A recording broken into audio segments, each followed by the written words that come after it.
This is Jordan Poyer, safety for the Buffalo Bills, and you are now listening to Cover One Buffalo Podcast. Let's go.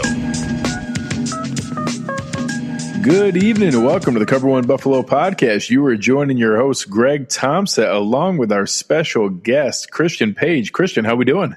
I'm doing well. Good to be actually talking about a real-life sporting event instead of playing this hypothetical game that we know is just it just fools us altogether. So good to actually have results on a sporting event. Yeah. That's what we were talking before the show started on, just how nice it was to kind of have some normalcy for a minute there and lose yourself into an event like this. So I certainly appreciated it. And you and Russell did an awesome job. I was listening to the recaps each day and kind of going through. I'm excited to know you guys knocked out another one today. I'll check that out tomorrow. And for anybody who's listening, make sure you guys are checking out the Cover One Draft Podcast. Russell and Christian do an awesome job. Make sure you're finding Christian on Twitter and everything that's going on with his work. What we're going to do here today is be able to go through our very first pick for the Buffalo Bills. So today's show is going to be based on Iowa defensive end AJ Epenesa, and going to take a little bit of time to go through and figure out what we added to this roster. So before we dive into that, make sure you guys are checking out our work at cover1.net. Check out the premium membership. Jump into the Slack channel. We have a ton of fun. It was awesome all during the draft and the chase down of the UDFA guys afterwards and everything going on. So come on over, check us out. It's a great community, a great group of people. But as we get into this, Christian, why don't we just start real high level? What do you think the Bills are adding here with defensive end AJ Epenesa? First off, I love the value that they got here. I tweeted out, obviously they give rid of their first-round pick for Stephon Diggs coming over, which was, that first-round pick was supposed to be a wide receiver, at least all the presumptions that we had. They get, the pick 54, and they virtually have another first-rounder that had been mocked for, almost a year now, that he was a top 10, top 15 player, shuffled back a little bit, maybe didn't have the appropriate combine to be a first-round selection, but they still get him at pick 54. That's great value. I think that's about 20 value points on my big board. I think I had him at 31. So definitely, just from a value perspective, I love it. But as in a player, you're getting a guy that has a high motor. He really understands how to rush the passer. He has a lot of intricacies, a lot of those upper body attributes that he can disengage, can come around the edge, will consistently pressure the quarterback. And I think that's something that it may, be like, oh, of course, he's one of the top tier edge rushers. He has to do that. But when you have that just in between your ears, when you have that instinct to really sit there and learn how to counter and just have a predetermined pass rush plan, that's definitely what you have in AJ Epenesa. So just based on his motor and his upper body skill set, I'm sure we can get in about some of maybe, I won't say limited athleticism, but some traits he may not have compared to the other contemporaries in this class. But Epenesa, just value in the player you're getting, definitely a home run pick for Buffalo here. Yeah, I definitely felt good about that. And it's funny when you get into this mode where you don't really have much else going on between the bowl games and then the, Senior Bowl, Combine, and all the mock drafts right up to the draft. It's just so funny to see how much guys shift in that. I think we spent a good 3 or 4 months where Epenesa was universally a top 15, top 20 pick. And I think that you see some of the rankings. I know I showed there that you had him at 31. I know that our guy Russell had him, I believe, at 38. And that, that's showing the relative value of where guys like that go, or 30th. So you had him 31, Russell had him as 30, and that I think that shows the ballpark of where he was. But I always joke that the last time football was being played, he was pretty universally a first-round pick. And then all of a sudden the Underwear Olympics come through, and all of a sudden now there's a concern. And I think that if anyone was looking at AJ Epenesa as a, bendy Von Miller kind of player that was just going to turn the corner, that he was never going to be that.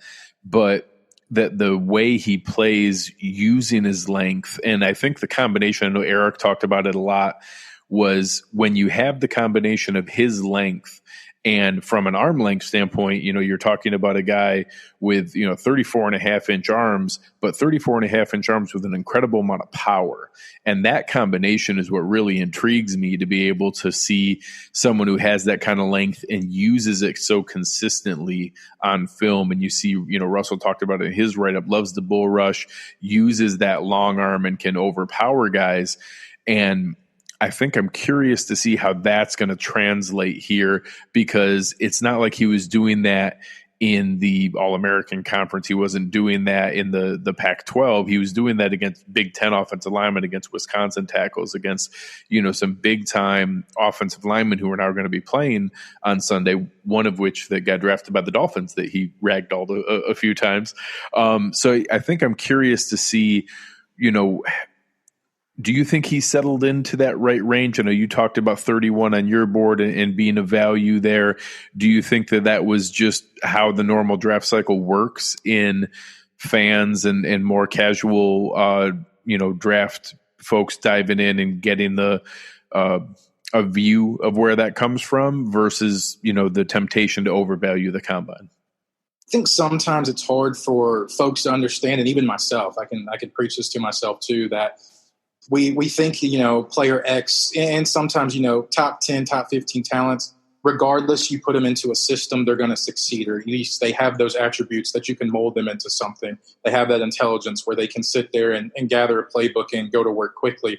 But I think sometimes we forget is the ability, or I guess trying to put the words together, the importance of drafting a player for your scheme. And so AJ Epenesa, like you talked about, he's not this sexy finesse edge rusher, like Kaiir Chason, who, let's say AJ Epenesa might be better tuned as far as pass rushing goes and all his upper body movements, whatever it may be. Chason has that athletic profile that Epenesa may not carry. So Chason's going to get maybe that upper hand when you're talking about projection.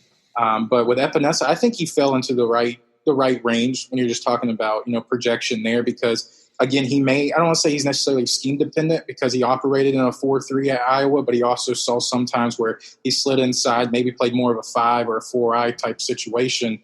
But given just some of his limited, I guess, athletic tools, but also having that high football intelligence to sit there and counter, to sit there and work his upper body, I think he definitely slipped into the right range. But I think something that we have to continue to push the point across is these players may, quote unquote, fall, but they fall based on maybe they're a little more scheme dependent, or they're not as diverse as we make them out to be. And I think that's a good way to look at it, in that I think that came up in this discussion when the combine went through, and we're like, okay, well, is that the kind of guy that we should be looking for here? And I think if you look at some of the guys that we've seen Brandon Beane, Sean McDermott draft or use, he really matches a lot of their skill set, of the way that they're built. Your Mario Addison, the Bills just brought aboard. Coney Ely was drafted in that same mold. Even Shaq Lawson. I mean, you're talking about the style of play of Shaq Lawson, that, well, what if he was 6'6", 275 instead of the size that Shaq Lawson was? And I don't know that you're ever going to get the 15, 18 sack season out of AJ Epenesa. I don't see that in his future, but I do think that he has a great fit in the way that the Bills are trying to build this versatile defensive line. And you look at some of the other pieces that they have, like a Quentin Jefferson, how they were using Shaq Lawson, where he would be the base strong side defensive end on run downs, first and second down, but then on pass downs, you kick him inside next to Ed Oliver, in where you have both three technique, where you're both penetrating, trying to just wreak havoc and cause a ruckus inside. I think having that kind of versatility, and especially adding a guy like that early on, that pairs really well with the guy you just signed in Mario Addison, who still has a lot of juice from a pass rush standpoint, but you're able to now balance that out to keep both of them fresh. You're able to let Epenesa learn from the veterans that are there, and also soak up some reps and some snap count without overburdening him. And you're also keeping Mario Addison fresh to be able to come in on those downs where Epenesa might kick into that, inside pass rush, or may come off the field and Addison's coming on, and you're able to keep everybody rotating, moving through there. So I'm curious to see where they utilize him there and where that can develop into. Did you get in? I know, everybody hates doing some of the comps. Are there any players that you saw that you think he reminded you of when watching him play?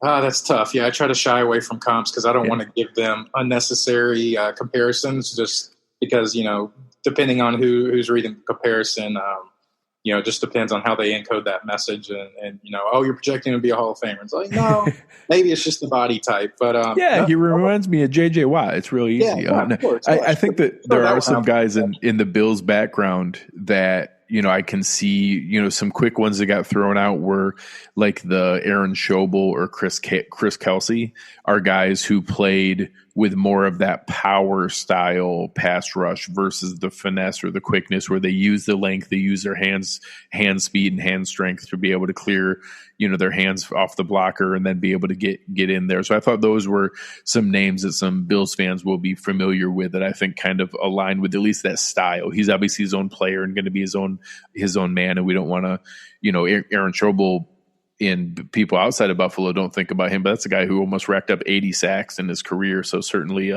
was able to utilize his power very well in that kind of mode. We'd be, that'd be fabulous if he turns into a player like that. Yeah, absolutely. But he brings a lot of physical intrigue to the table. So like you said, heavy hands setting the edge, any type of, physical kind of on the weight spectrum, maybe at that 275, 280 range. Definitely a fair comparison for Epenesa. Another area I want to show for Epenesa is just consistent production.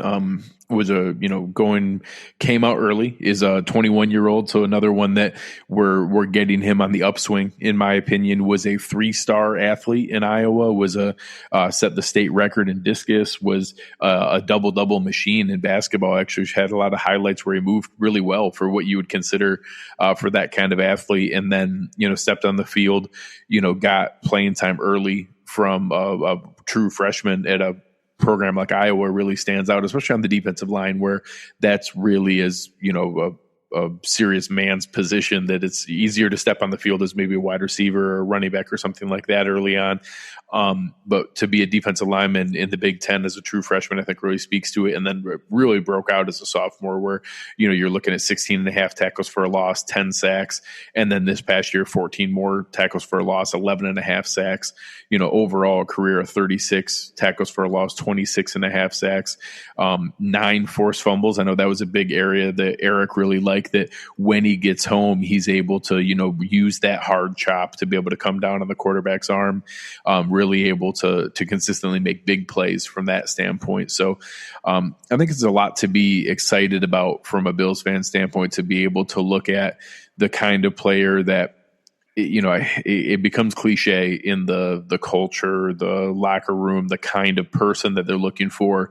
And I don't think it's something where you want that to be, in my mind, more than a tiebreaker or a qualifier. You still want the best players. You're never going to pick a player just because he's a good person, just because he's a good teammate. But when you get into this mode where you have 300 guys, 400 guys you're looking at, and 256 are going to get drafted, there are differentiators. There are reasons you may go with one guy versus another, not to invite problems, or when you're talking about the limits that we're going to have this year and in this whole new normal of, no rookie minicamp, no OTAs, the structure you normally are able to put around rookies. I think it matters that you have people that you can trust, that they're going to keep themselves in shape. They're going to dive into whatever you send them and give them, but they're all on their own. And from everything that I've seen and read and heard from interviews and the defensive line coach from Iowa, this is an exemplary individual, like someone who's really a strong character player. Was even comical how polite he was on the conference calls with the media and things like that. And, did you hear those similar drum beats about him from a human standpoint? Yeah, and it kind of goes to, some things on film. He's not this crazy flashy player, but his floor, I think, is tremendously high, just given what you're given. And I think you pointed on it when we were talking about the production and starting a handful of games, but seeing the field a multitude of times in his true freshman season. That tells you a lot what you need to know. Seeing him playing one of those premier positions at a place like Iowa that it's not necessarily a defensive line factory, but still you have guys that are playing there 3 to 4 years and you're seeing them get multiple sniffs at the NFL. So I think just that tells you all you need to know. Even you can just look without, maybe going big time into the scouting report. You can just look at that box score, and I'm not convincing anybody to be the box score scout, but seeing how many games and the production that he had, I think that tells you just, use context clues and say how much of an impact he made, not necessarily from a physical perspective, but the trust that he had from his coaching staff to see the field as many times as he did as a true freshman, and then continue that mold throughout the rest of his career at Iowa. Yeah, I think it's something to be excited about in that you use the right term and how high the floor is. And that I think a lot of times it's so easy to fall into the mode of always swinging for upside, wanting every pick to be that potential breakout superstar. And then when you look back, when you do that over and over and over again, those are those drafts where you're like, man, how did they pick no contributors? How did every single guy bust out? And it's because oftentimes they're swinging for upside. You're reaching, you're telling yourself, well, if we get him in our program, maybe we can coach him up. Or, well, I know he's had a lot of off-field issues, but I bet you we can put him in the structure to be successful, and he's really going to care about football now. And it's just funny that when you use those things, and again, I always use kind of the terms of what's a filter versus what's kind of a feature or a bonus. And it's fine to be there, but some things are just hardline requirements, and it's a filter. If you don't have that, you can't get through the gates. You're not on the list. You don't make the board. And I do think that when a lot of casual fans see the lists of all the players that are out there, I think they'd be surprised how much more narrow some of the NFL teams' draft boards are, and that they may only have 150 players they're interested in drafting, whether that's specific positions. I think a great amount of medical and injury stuff that we don't ever hear about, that they just, nope, sorry, we're just not interested in rolling the dice on that. We can find another guy that we like as much as that guy who doesn't have those red flags. And then the character, off-field, scheme fit, all those different things. I think AJ Epenesa checks more of those boxes than what many fans realize, in that, I would have loved to have gotten a Chase Young kind of player, but there's only one of him, and only one team was going to get that guy. And then once you got beyond there from a pass rush standpoint, I don't know that there was anyone who is, just an absolute sure thing was going to be a better pass rusher in the NFL than AJ Epenesa. I certainly see the upside with the Clavon Chason. I certainly get why people are excited about that. I certainly was on board with the Yetur Gross-Matos and some people like that. But I know PFF had him as their number 2 from a production standpoint, in just how he was able to, make a consistent impact with big plays against big time talent. And I think that's an encouraging factor, to be able to feel like there was real talent added here for the Bills. Oh, absolutely. Yeah, you're getting a player like we talked about. And I know those verbiage of high floor, high ceiling, vice versa, get thrown around quite often. But just to go in more detail of explaining that, high floor meaning your bust rate is a lot less than it would be compared to some of these other guys. And sure, I still think he has a high ceiling as well when he puts all those tools together, gets in the NFL coaching room, and then maybe cleans up some things, maybe becomes, in a situation where they can accentuate some of his talents. He may not be utilized as this 7 wide guy that has to learn how to speed rush. He's going to be, have his right tool set or right skill set utilized to the best of his ability. So, but with Epenesa, that's exactly who you're getting. And like the guys you mentioned, Kaiir Chason was a guy that athletically, he's everything you want. And you saw a steady increase in games played this year, but still there's just a lot of projection there. And some other guys as well in this class. So Epenesa, like you said, you saw the consistent production in the 2.5, 3 years at Iowa. And you just have to, you expect that he's going to translate to the NFL, given just what we saw at Iowa and given his overall tool set. That's awesome. No, I appreciate it. So, guys, for Bills fans, as you're checking this out, come on over, check out everything we have going on. There's a lot of fun things happening at cover1.net.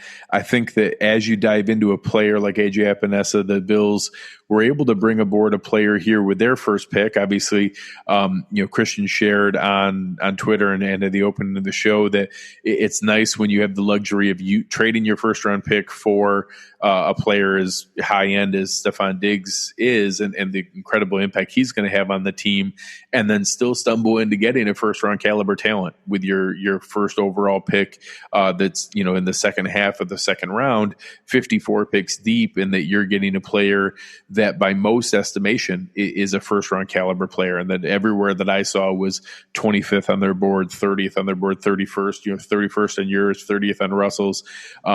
20th on PFF. I know Matt Miller had him ranked very highly.